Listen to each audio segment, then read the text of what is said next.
امام مالک نے خبر دی، انہیں ابن شہاب نے، انہیں عیسیٰ بن طلحہ نے، انہیں عبداللہ بن عمر رضی اللہ عنہ نے کہ نبی کریم صلی اللہ علیہ وسلم حجۃ الوداع کے موقع پر اپنی سواری پر بیٹھے ہوئے تھے اور لوگ آپ سے مسائل معلوم کیے جا رہے تھے۔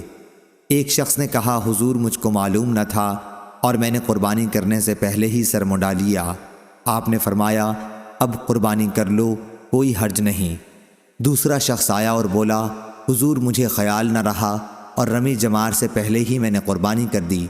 آپ نے فرمایا، اب رمی کر لو، کوئی حرج نہیں۔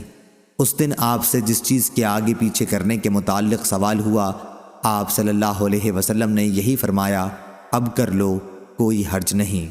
صحیح بخاری حدیث نمبر 1736۔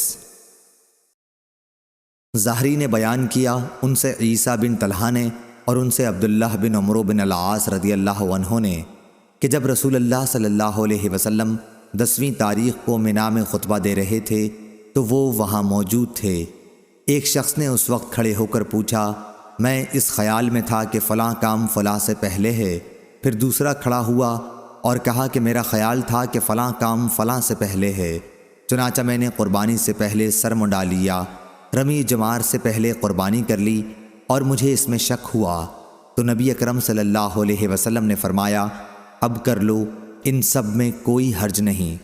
اسی طرح کے دوسرے سوالات بھی آپ سے کیے گئے، آپ صلی اللہ علیہ وسلم نے ان سب کے جواب میں یہی فرمایا کہ کوئی حرج نہیں، اب کر لو۔ صحیح بخاری حدیث نمبر 1737۔ یعقوب بن ابراہیم نے خبر دی، ان سے میرے والد نے بیان کیا، ان سے صالح نے، ان سے ابن شہاب نے اور ان سے عیسیٰ بن طلحہ بن عبید اللہ نے بیان کیا۔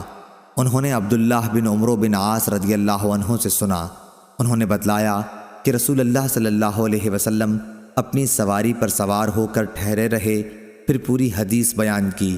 اس کی مطابقت معمر نے ظاہری سے روایت کر کے کی ہے۔ صحیح بخاری حدیث نمبر 1738۔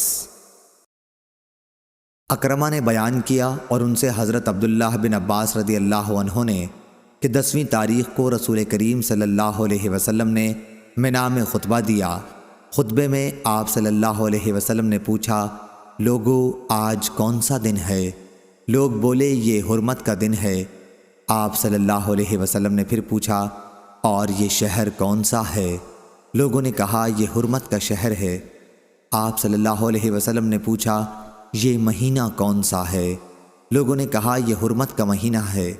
پھر آپ صلی اللہ علیہ وسلم نے فرمایا، بس تمہارا خون، تمہارے مال اور تمہاری عزت ایک دوسرے پر اسی طرح حرام ہے جیسے اس دن کی حرمت، اس شہر اور اس مہینے کی حرمت ہے۔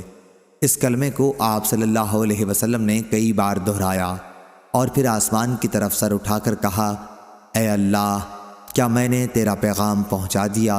اے اللہ، کیا میں نے پہنچا دیا؟ حضرت عبداللہ بن عباس رضی اللہ عنہ نے بتلایا کہ اس ذات کی قسم جس کے ہاتھ میں میری جان ہے، حضرت صلی اللہ علیہ وسلم کی یہ وصیت اپنی تمام امت کے لیے ہے کہ حاضر اور جاننے والے، غائب اور ناواقف لوگوں کو اللہ کا پیغام پہنچا دیں۔ آپ صلی اللہ علیہ وسلم نے پھر فرمایا، دیکھو میرے بعد ایک دوسرے کی گردن مار کر کافر نہ بن جانا۔ صحیح بخاری حدیث نمبر 1739۔ عمروں نے خبر دی، کہا کہ میں نے جابر بن زید سے سنا، انہوں نے کہا کہ میں نے ابن عباس رضی اللہ عنہ سے سنا، آپ نے بتلایا کہ میدان عرفات میں رسول کریم صلی اللہ علیہ وسلم کا خطبہ میں نے خود سنا تھا۔ اس کی مطابقت ابن عینہ نے عمروں سے کی ہے۔ صحیح بخاری حدیث نمبر 1740۔